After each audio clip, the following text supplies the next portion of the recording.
ನಟ ದರ್ಶನ್ ಜಾಮೀನಿನ ಮೇಲೆ ಹೊರಬಂದ ಬೆನ್ನಲ್ಲೇ ಬಿಗ್ ಡೆವಲಪ್ಮೆಂಟ್ ಒಂದು ಆಗಿದೆ. ರೇಣುಕಾಸ್ವಾಮಿ ಕೊಲೆಯ ಮೇಲೆ ಅನುಮಾನ ಶುರುವಾಗಿದ್ದು 2 ತಿಂಗಳಾದರೂ ಎಫ್ಎಸ್ಎಲ್ ರಿಪೋರ್ಟ್ ಬಂದಿಲ್ಲ.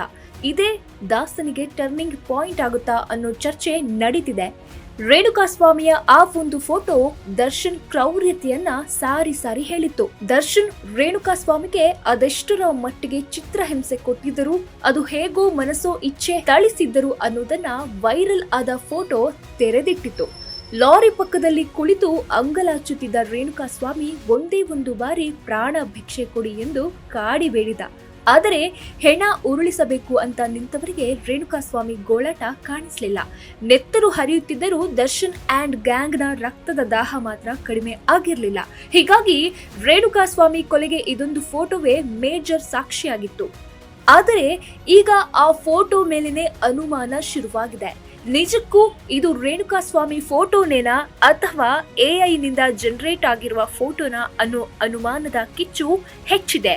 ರೇಣುಕಾಸ್ವಾಮಿ ಕೊಲೆ ಪ್ರಕರಣದಲ್ಲಿ 17 ಜನ ಆರೋಪಿಗಳ ಮೊಬೈಲ್ ಫೋನ್ ಜಪ್ತಿ ಮಾಡಿದ ಪೊಲೀಸರು ಎಲ್ಲವೂ ಹೈದರಾಬಾದ್ನ ಎಫ್ಎಸ್ಎಲ್ಗೆ ಕಳುಹಿಸಿದ್ದರು.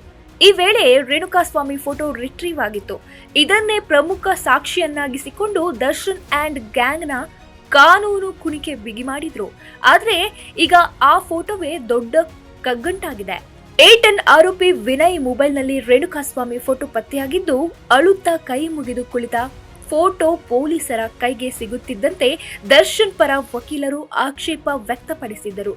ಎಐನಿಂದ ಈ ಫೋಟೋ ಜನರೇಟ್ ಮಾಡಿದ್ದಾರೆ ಎಂದು ವಕೀಲರು ಅನುಮಾನ ವ್ಯಕ್ತಪಡಿಸಿದ್ದರು. ಹೀಗಾಗಿ ತನಿಖಾ ತಂಡ ಎಫ್ಎಸ್ಎಲ್ಗೆ ಇದೇ ಫೋಟೋ ಕಳುಹಿಸಿತ್ತು. ಇದೆಲ್ಲ ಆಗಿ 2 ತಿಂಗಳಾದರೂ ಎಫ್ಎಸ್ಎಲ್ನಿಂದ ರಿಪೋರ್ಟ್ ಬಂದಿಲ್ಲ. ಒಂದು ವೇಳೆ ಇದು ಎಐ ಜನರೇಟ್ ಮಾಡಿರೋ ಫೋಟೋನೇ ಆದರೆ ಪ್ರಕರಣ ಬಿಗ್ ಟ್ವಿಸ್ಟ್ ಪಡೆದುಕೊಳ್ಳಲಿದೆ. ಸ್ವಾಮಿ ಕೊಲೆ ಕೇಸ್ನಲ್ಲಿ ಲಾಕ್ ಆಗಿರುವ ಆರೋಪಿಗಳಿಗೆ ಬಿಗ್ ರಿಲೀಫ್ ಸಿಗುವ ಸಾಧ್ಯತೆ ಕೂಡ ಇದೆ. ಒಂದು ವೇಳೆ ಅದೇ ಒರಿಜಿನಲ್ ಫೋಟೋ ಅಂತಂದ್ರೆ ಡಿ ಗ್ಯಾಂಗ್ಗೆ ಸಂಕಷ್ಟ ಸುತ್ತಿಕೊಳ್ಳೋದು ಖಾಯಂ. ಸ್ವಾಮಿ ಕೊಲೆ ಕೇಸಲ್ಲಿ ಈಗಾಗಲೇ ಕಾಮಾಕ್ಷಿಪಾಳ್ಯ ಪೊಲೀಸರು 3991 ಪುಟಗಳ ಚಾರ್ಜ್ ಶೀಟ್ ಸಲ್ಲಿಕೆ ಮಾಡಿದ್ದಾರೆ. ಆದರೆ ಇನ್ನೂ ತನಿಖೆ ಪೂರ್ಣವಾಗದ ಹಿನ್ನೆಲೆ ಹೆಚ್ಚುವರಿ ಚಾರ್ಜ್ ಶೀಟ್ ಸಲ್ಲಿಕೆ ಮಾಡುವುದಾಗಿ ಕೋರ್ಟ್ಗೂ ಮಾಹಿತಿ ನೀಡಿದ್ದಾರೆ. ದರ್ಶನ್ ಹಾಗೂ ಪವಿತ್ರ ಗೌಡ ಮೊಬೈಲ್ ಫೋನ್ನಲ್ಲಿ ಇರುವ ಮೆಸೇಜ್ ಮಾಹಿತಿ ಜೊತೆಗೆ ಸ್ವಾಮಿ ಫೋಟೋ ರಿಪೋರ್ಟ್ 15 ದಿನದಲ್ಲಿ ಕಾಕಿ ಕೈ ಸೇರಲಿದೆ. ಹೀಗಾಗಿ ಈ ರಿಪೋರ್ಟ್ ಬಂದ್ಮೇಲೆ ಹೆಚ್ಚುವರಿ ಚಾರ್ಜ್ ಶೀಟ್ ಸಲ್ಲಿಸಲು ತನಿಖಾ ತಂಡ ಸಿದ್ಧವಾಗಿದೆ. ಈಗಾಗಲೇ ತನಿಖಾ ತಂಡದ ಕೈಗೆ ಸಿಕ್ಕಿರುವ ಸಾಕ್ಷಿಗಳೇ ಆರೋಪಿಗಳ ಪಾಲಿಗೆ ಕಂಟಕವಾಗಿದೆ.